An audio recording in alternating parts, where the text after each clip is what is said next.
What's going on, ladies and gentlemen? John on here with you. It is Friday, August 20th. This is something I didn't think I'd be able to get to right away, but thankfully at GameStop they've had some used copies of some games. PS5 games are starting to get on the shelves, so I was able to get this one as a freebie beat, play, and go and quick review here. So I didn't have a whole lot of time to spend with Resident Evil Village, but I still want to talk to you about it.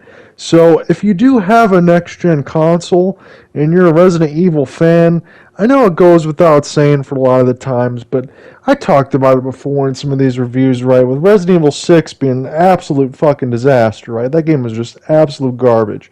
So, Resident Evil 7 comes along a few years ago on PS4 and Xbox One and multi-plat PC and all that. And it's a return to resurgence here for survival horror. And granted, I admitted, and the Resident Evil 8 Maiden Village teaser, that Resident Evil 7 wasn't my cup of tea. But that aside, I knew it was a return to survival horror, even though the game was more like Outlast rather than Resident Evil. But a lot of people liked it, and I don't blame them, because it was a pretty good game. It just wasn't one I liked all that much, because there was a lot of running. So, in steps now Resident Evil Village, Resident Evil 8, the secondary and final chapter of the story of Ethan and Mia Winters, and now their daughter Rose. So, if you think about some of the stuff that happened back in Louisiana, I know that would spoil all that stuff here, and I'm trying to keep all of that spoiler free. But just keep in mind it takes place in the events after that. So, what's so special about Resident Evil Village? Well, if you're playing on an next-gen console, especially on the PS5 side, I know granted not all of you have 4K TVs, I don't. I'm playing on a 1080p TV myself. But this game still looks incredibly fantastic. And the loading times, as you've seen from the initial boot up, are absolutely snap of the finger instantaneous. And it pretty much puts you right in the action. So there is a little bit of a mix of survival horror, and there's a lot more gunplay.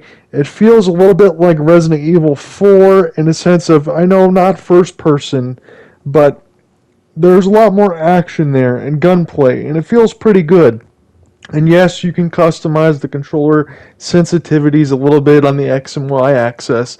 No, it isn't always easy to get headshots, because when it gets frantic and there's enemies up on you, you need to be able to move and shoot. But it does feel pretty good.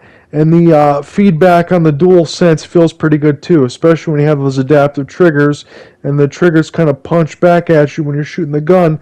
It feels pretty cool. The PS5 DualSense, as I've said, remains the best controller on the market, and it feels next gen when you're playing these next gen games. That being said, if you have a 4K television, just in this sequence here when we're going through Moreau and the river and some of the stuff that you're seeing here, there could be tad bits of slowdown depending on what console you're playing it on. They say maybe even a little bit on the Series S or the Series X, but I guess supposedly the PS5 has had the most stable frame rate, but there are some subtle hits there between 56 and 57 frames per second. But it isn't anything earth-shattering, and it isn't anything that takes away from your experience. When I've walked around, especially in the village, after you get a few of those keys, the insignia keys, and things start to open up, you will notice as you check your map, or when you're walking around, when you're checking your map with a touchpad, and when you're walking around, there is a little bit of a texture pop in. And there is a little bit of, when you get up close to surfaces, they feel a little jagged and out of place, and you definitely do notice it. But again, it's nothing earth-shattering as far as taking away your enjoyment and your experience of this game. But that being said, and compared to Resident Evil 7 and the PSVR support and all that stuff that was pretty heralded, and whether or not it makes you sick when you're playing VR games, there is no VR as far as Resident Evil 8 Village is concerned, and that could be a little bit disappointing to some people, because a lot of people had mentioned to me that the VR experience in 7 Biohazard was pretty good, and I'll have to take their word for it, but there is no VR support in Resident Evil 8 Village. So, the big caveat, if you played the Maiden trailer, or you saw some of the videos, you saw some of the reviews and stuff like that, is Lady Dimitrescu. I know it's a weird name with the CSU at the end of it, but it's Lady Dimitrescu, and you do see her. But the problem is, to me, you see her at the beginning of the game. So between the three daughters and Lady Dimitrescu, I really like going through the castle. It's absolutely really beautiful. Getting indoors, you get maybe a subtle hint of ray tracing, but it still looks pretty good. But with the Lady Dimitrescu stuff, with Lady D, it happens too early. I would have liked to have seen her be a little bit more of a main villain in this game instead of all the stuff that's put in at the end. Not saying that all the other bosses like Morel or Heisenberg or Lady Benevito or any of that stuff isn't fun, because there are some puzzles in here that are not too difficult. This game isn't difficult with the puzzles, but there are some elements and interesting areas that really did well. No, this game is not as scary as Resident Evil 7, and I think that was by design, because the directors at Capcom were saying that the game was too scary for some of you to finish. So Resident Evil 8 is a little bit more on the action side, but I would have liked to have seen Lady D and the daughters and all that stuff play a little bit of a role, because I absolutely loved going through Castle Dimitrescu and going through the daughters, and the way to kill them and the puzzle solving and stuff like that was really cool. When you got into the Benevito house, I'm not going to give you all the story and stuff like that, but there was some interesting PT-like gameplay in there when you're going through trying to solve puzzles. It wasn't all run and gun as far as a boss fight, but it was still really cool, and it was really haunting to see some of those visions in there. It probably was the scariest part of the game, going into that house, but I really liked the psychological horror that was in that section. It was really good. There wasn't a lot of that in this game, but it was still nice to see that that was there. Compared to Resident Evil 7, if you liked Resident Evil 7 going into 8, you probably wanted to see more of that psychological horror and the running away and the stuff like that. There really was a return to form in 7, but some of that is taken away as far as action. But again, the action that's here in Resident Evil 8 Village is really good, and honestly, it doesn't skip a beat. So, the one thing I really did like, as I said, I didn't play a lot of 7, so I can't tell you all about that, but as far as Resident Evil 8 and the crafting and all that stuff goes, yes, you still do some of that. But it was interesting to me, comparing, Resident Evil 2 Remake or Resident Evil 3 Remake or the original Resident Evil, from the GameCube, from PS4 and all that stuff, where I thought it was one of the best remakes of all time. Interesting enough, when you're playing Resident Evil Village, you get a chance to make mines and pipe bombs, and I know it sounds kind of weird, but especially going through, I want to say roughly your first time around, a 10-hour gameplay loop, that's very good. But when you're using those mines, you can conveniently lay them among stairs. You can get enemies trapped into pipe bombs. If you find the grenade launcher, you can launch flashbangs and be able to get out of the way. Sometimes you have spots in the area when you're walking around the village that you could shoot a combustible explosion barrel, as you've always known from Resident Evil, or flour bags to be able to get underneath areas and crawl away from enemies. It was really cool to have those environmental hazards there to try to get away from enemies and things like that. There wasn't a lot of it, but I really liked using the pipe bombs and the mines, and it was something really different from all the Resident Evil experiences. So, boss fights. Again, as we talk about, especially going through this house, some of this stuff is completely different. Some of it's just puzzle solving, some of it's complete action. And when you get toward the end of the game, yes, it is a little bit over the top. And yes, Resident Evil does make fun of itself as Heisenberg.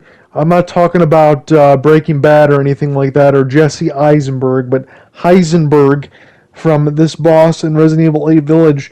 He does mention that he's going to kill the boulder-punching asshole Chris Redfield. It was kind of funny. That was a direct shot quote from Resident Evil 5. But yes, the boss fights toward the end of the game get a little bit crazy and a little bit over the top. And again, you do have a Chris Redfield playing section at the end that gets a little too over the top as far as Resident Evil 6 vibes and things like that. However, I do think as a whole, this game is a good effort by Capcom.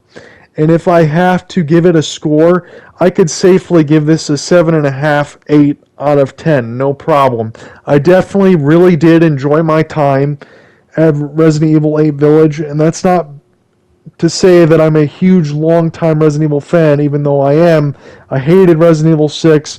Resident Evil 7 wasn't my cup of tea, and I know a lot of you didn't like Resident Evil 5, but I did like the co-op gameplay and stuff in there. But we knew from Resident Evil 4, as I said in the maiden demo and the trailer for PS5, that things were going to get a little bit different after Resident Evil 4. But it is nice to see from 7 and 8, now the conclusion of Ethan Winter's story, that it was a little bit of a return to survival horror and resurgence. Even though Village had a little more action from 8 than 7 did, it still was a wholeheartedly good game.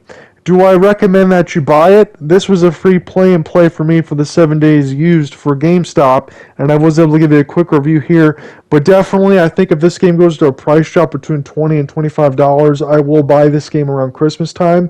I do want to play the Mercenaries mode that you get after beating the game. Like I said, I didn't get a whole ton of time with it, so I didn't get a chance to dive into Mercenaries. But when you do beat the game, you do get the extra completion points like you did with Resident Evil 2 or Resident Evil 3 for remakes for concept art or new guns and things like that. So you definitely have that gameplay loop in Village, and it feels good. I like being able to go outside and trying to get to different areas, or Castle Dimitrescu was probably the best part of this game, and I do think it happens too early. But there was a lot of good set pieces that were good with this game. Where there are some certain sections in this game that I thought were a little tad difficult, even on the normal side. Yes, there were times that I died quite a bit, a few times, but I had to learn to be a little more tactical with my mines and not be so frugal with the pipe bombs in the mines. When you get toward the end of the game, around that 8, 9, 10 hours, you will be using your heavy weapons because you need to be able to use that stuff to survive. So there are some boss fights and things that you're going to have to start over, but you will get used to it. Just be able to shoot on the move and feel comfortable and go after all those other treasures and stuff that you can find. Because what are you buying? The merchant from Resident Evil 4, they have some of those nods as you get a new merchant here. You can get a lot of guns and customize them and have fun to your heart's content. It's a little bit of mix of everything in Resident Evil 8 Village. I suggest you check it out. Peace out, guys. Have a good one.